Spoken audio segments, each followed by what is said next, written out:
And so women are much unhappier, if you look at national polls, than they were, say, in the late 1950s and early 1960s. And I think that's partly because freedom and happiness, those are not the same thing. They're not even close. And I see young women all the time struggling to figure out what to do with their lives because they have no idea how to have a job/career and a family. So, and there's no answer to that. It's a really difficult problem. And there's all sorts of ideas, like I did a lot of consulting for law firms for a long time, about a decade, and I had a lot of clients who were extremely high-functioning female lawyers, younger ones, trying to figure out how to balance their career with their desire to have a life.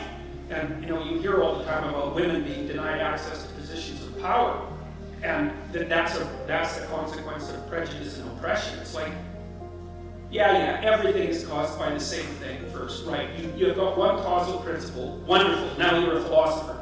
You can figure out everything with it. It's like the law firms cannot keep their women in their 30s. They cannot keep the big law firms. They all leave. Why? Because the women hit 30, they're brilliant, conscientious, intelligent, they were deadly in high school, deadly in university, they nailed law school, they whipped through their articling, they made partner by the time they were 30. It's like they're in a rocket to the top position. What do they find when they get there?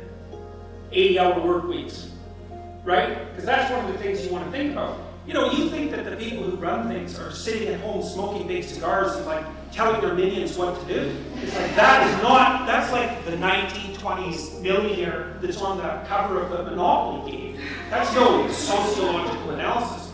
I know lots of people like that, and they work all the time, from the second they wake up till the second they go to sleep. And they don't just casually work, because I know some of you go to the library for 6 hours, and you say, well, I studied in the library for 6 hours. Like, no, you didn't. You studied for half an hour.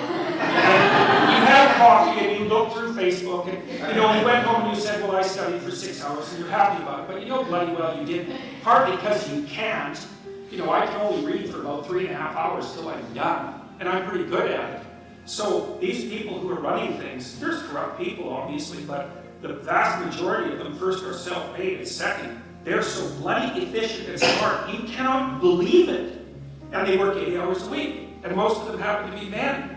And why is that? Because there are a small number of insane men who will do nothing but work 80 hours a week. And no matter where you put them, if you put them in the middle of the forest with an axe, all they would do is run around chopping down trees.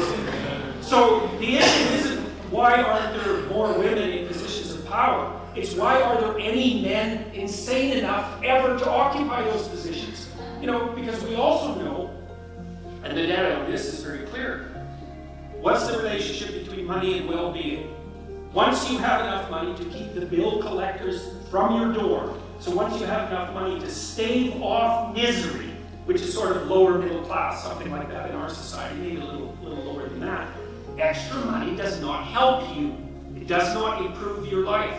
So why bother with it? Well, that's what the women in the law firms think. It's like most of them, by the time they're in their 30s, are married.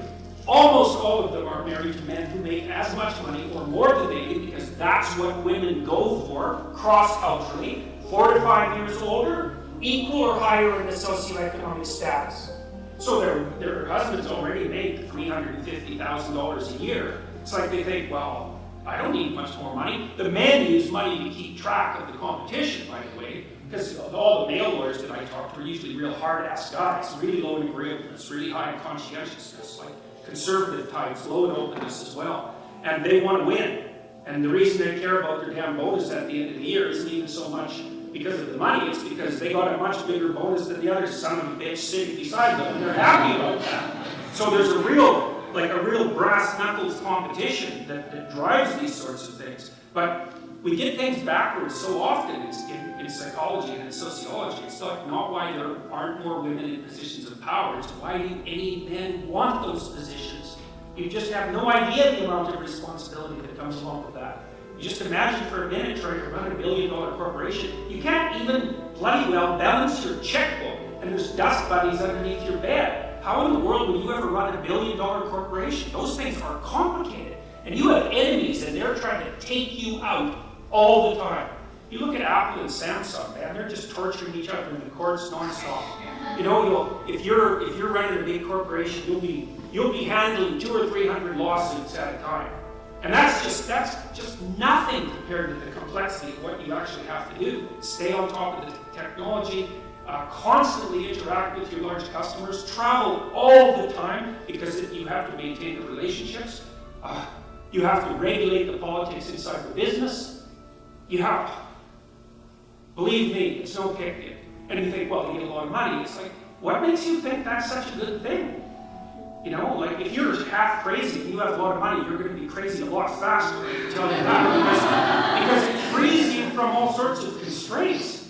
You know, we know the data on lottery winners. They're no happier a year later. Some of them are done, especially if they had like a bit of a cocaine problem to begin with. Because, you know, being broke stops you from dying if you're a cocaine addict. You get enough money and away you go.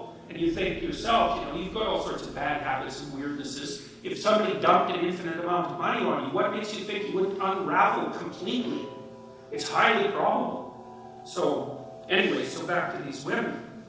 You know, what they do when they're 30 is they look around and they hit partners, so they hit the pinnacle of their profession. They think, what the hell am I doing this for? Why would anyone in their right mind want to be woken up at 3 in the morning Sunday by their irate Japanese client who wants them to work for the next 5 hours non-stop to fix this damn problem, which is going to cost them $100 million right now? Or we'll find someone else to pay $750 an hour to fix it right now.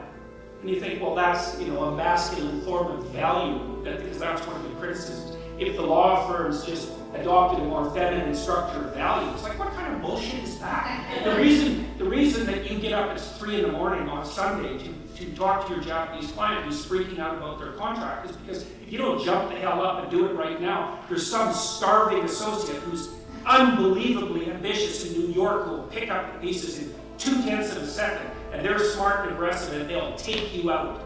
So it has nothing to do with masculine structures of values, all the foolish ideas. And you know, it's not just law where this happens. You know, we know, for example, that female doctors work far fewer hours too. So the more female doctors you have, the more doctors you have to have. And I'm not complaining about women's priorities. I'm not saying that women are wrong. Not at all. It's like the older I get, the more I understand that marriage and family are of primary importance. And the more I see women in particular, you know, they hit 35 or 40 and they're not married and they don't have kids and they are not happy. Because what the hell are you going to do from the time you're 40 till the time you're 80? You got no family? You got no relationships? What are you going to do? Go run your company. Yeah, well, if you're 1 in 1,000, that'll satisfy you. So you bloody well better make sure you're that 1 in 1,000, and you're probably not. Because those people are rare.